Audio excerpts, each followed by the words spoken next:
Welcome to 734 Games, and this is your host, Tom. And today we are here to talk about an imaginary construct called the Console War. So let's get started. Let's get to talking about this console war. Is it really a thing? The hot topic right now seems to be exclusives. And it also is console wars. Well, let's take a look at a console war. What would make up a real console war? Would it be two companies with two opposing consoles, both competing by trying to make the best games that they could? That's not what's going on here. I mean, we have a lot of hype. It seems like a lot of the people out there who do the video games commentary are all about creating hype. They have videos where they say, well, I've got big news, and they ramble on. They say, hit the bell, hit the like button, and then they ramble on for a while, and then they get to what they're talking about, and you find out it's just a regurgitation of something they said earlier, something that was, something that's been in the media for a few days, or something like G-Sync, or I don't know, just the silly little thing that they could come up with to hype their prospective console of choice. And I don't like doing that on my show at all. I like to talk about what's really going on. And it seems that, Sony right now, I'm not a champion of Sony. I have a PlayStation 4, I have an Xbox One. I enjoy both consoles. I enjoy my PlayStation more because it has more exclusives, and Sony is smart enough to stick to what made them great in the first place, and that is exclusives. But the thing is, what I see at Microsoft is that Microsoft is going toward more games as a service. And everyone's like, well, they've bought all these companies to make games. We're going to have that equals exclusives. Acquiring companies equals exclusives. No, actually it doesn't. Or at least not the kind of exclusives that you're thinking of. You already have one of their companies making a PC-only game with no plans to port it over to the Xbox, and that's Gears Tactics. They've canceled VR for the Xbox. They're saying it's only for PC, and they're putting all their money towards services. So it's my opinion, and it looks to me like they're buying all these companies or acquiring these companies to make games exclusives for their services, like Games Pass, which is on PC as well. And what it looks like is if they could make Games Pass on the PlayStation 4, they would. Their obstacles are obviously that Sony doesn't have crossplay. And that's pretty much it, is that Sony doesn't have crossplay, and they don't want to have crossplay on their system. And obviously, Sony probably wouldn't even allow Games Pass on the PlayStation 4, and that's the other obstacle.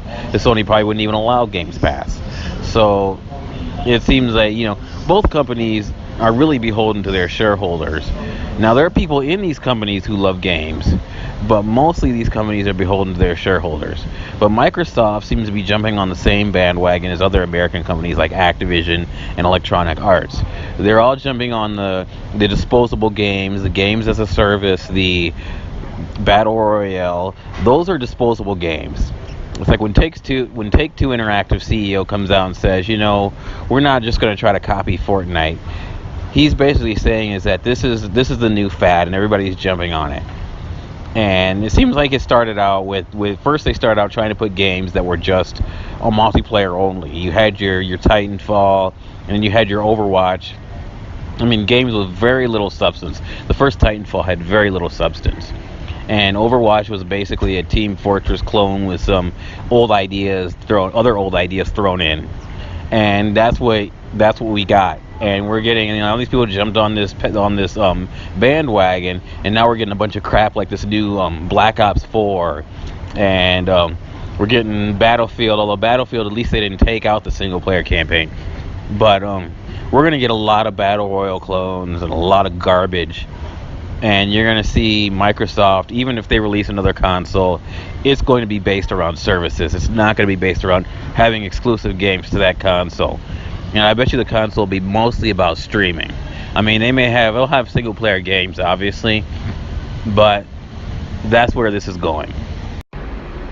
The only console war is against used games and piracy. when it comes to games, people are emotional. It's like if you had two other companies in any other, sector of the tech industry, like Verizon and AT&T, you wouldn't assume that Verizon and AT&T were on your side because they're competing with each other.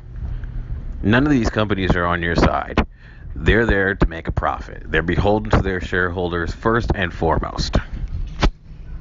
And if you enjoyed some of my nerdy commentary about reality and how it actually plays into games and profit, then feel free to like this blog on WordPress, or hit the like button on a YouTube or whatever, and subscribe on one of those platforms.